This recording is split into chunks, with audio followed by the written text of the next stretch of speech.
រិញ្ជួយផែនដីនៅប្រទេសថៃមានបាក់គាសង្កត់មនុស្សស្លាប់នោះក៏ហើយនឹងប្រទេសភូមានោះមានខូចខាតផ្លូវថ្នល់បាត់បង់ទ្រព្យសម្បត្តិដូចគ្នាដែរដូច្នេះយើងឃើញគេអញ្ចឹងយើងកុំអត្តភ័យញាតិញោមអក៏កុំអភ័យក៏កុំភ័យព្រោះយើងក៏គង់តែជួបដូចគេដែរយើងឃើញគេយ៉ាងណាពុទ្ធលោកសម្ដែងថាយើងក៏គង់តែដល់យ៉ាងនោះដែរញាតិញោមឃើញមេឃពោពេញទៅដោយ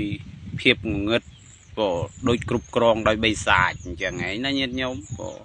ព្រោះតែមនុស្សនេះមិនស្មោះត្រង់នឹងគ្នាភូតភរកុហកច្រើនលួចប្លន់កេងប្រវាញ់ទ្រព្យសម្បត្តិមិនស្មោះត្រង់នឹងសិលនឹងធម៌បណ្ដាលឲ្យវិនាសអន្តរាយដោយគ្រោះមហន្តរាយចឹងឯងមានវាយប្រហារដោយទឹកភ្លើងដីខ្យល់ទៅ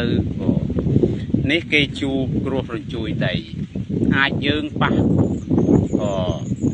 ខ្យល់ព្យុះថាបានឬក៏ភ្លើងឆេះថាបានញាតិញោមស្គាល់ហើយពាក្យថាព្យុះកំបុតត្បូងមិនមែនទៅកើតតែនៅក្នុងសម័យយើងនឹងទេព្យុះកំបុតត្បូងនេះកើតតាំងពីចំនួនព្រះមុនចំនួនព្រះរាប់រយកាប់មកទៅហើយណោះដូច្នេះបើមិនប៉ះទឹកជំនន់ក៏ប៉ះភ្លើងឆេះឬរញ្ជួយផែនដីឬក៏ខ្យល់ព្យុះឬក៏រោគាដូចជាកូវីដអីជាដើមនេះត្រូវតែប៉ះហើយព្រោះមនុស្សនេះអត់មានចិត្តស្មោះត្រង់អត់មានចិត្តដែលរាប់អានតម្លាញគ្នាដោយពិតប្រកបនឹងទេមានតែភាពចង់ឈ្នះចង់ចាញ់ដូច្នេះគង់ទៅដល់ដែរ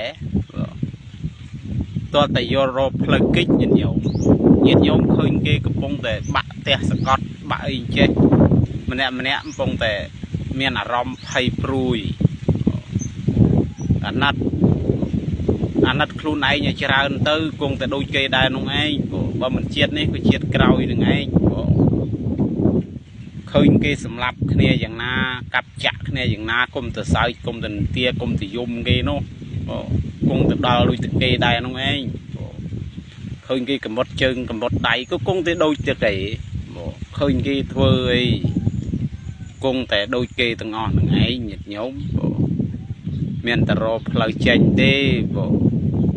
ព្រះលោកគេឲ្យឃើញតែម្ដងនឹងឯងពិចារណាអស់មួយជីវិតណាញាតិញោមឲ្យភ័យមួយជីវិតនោះរកការខុសត្រូវនោះ